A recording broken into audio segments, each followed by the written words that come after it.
Hi folks, and welcome back to the vlog. I'm going to be looking at how to fill a large space in your home on the wall.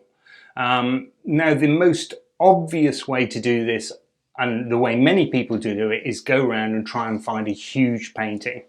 Now huge paintings are great and they're fantastic, but they can be very expensive, and there aren't huge abundance of them in many galleries simply because of the space. So you either have to look at them virtually and buy them virtually, or you have to consider other ways of doing things. So yes, absolutely, a large painting in one space as a real figurative piece. I'll put a picture up here as an example. Looks fantastic, but there are other ways to fill a space. So let me get into the idea of clusters. Now clusters are when you take several paintings and you put them together in a form to fill an entire space. This is becoming quite a trend at the moment, and it's a really nice way, one, to use the art you already have in a new way, or two, find really exciting paintings, and they can fit in. The beauty of clusters is that there's lots of different colors in them, so you will find that even if one or two paintings match with your furniture and don't match with everything else, it doesn't matter, because the paintings in themselves will match with everything else. So you'll get everyone interacting with each other to get a really nice feel. You can, as in this image here, go out and get your paintings reframed all in a similar way so that they look cohesive, and then find a way to just sort of cluster them together that looks really great.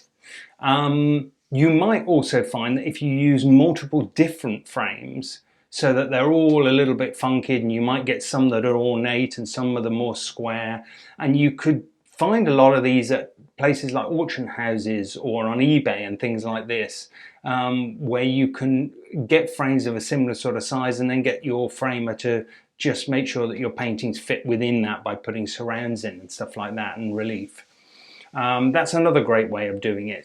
The last way I want to give you an example of is when you have a few paintings, maybe a couple of paintings that are smaller but don't quite fill the space. So here's an example of a couple of fabulous Jamel Akibs.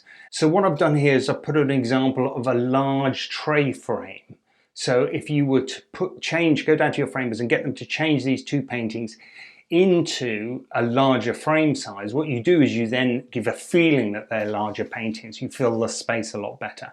So that's a really nice example of how to utilize what you already have, or maybe go out and buy some paintings, a pair of paintings that can be then reframed however you want them to make this, to really fill up the space. So get out your tape measure and consider how big you want the frames, and consider how big you want the paintings, and try and work out some really nice ways of displaying your art.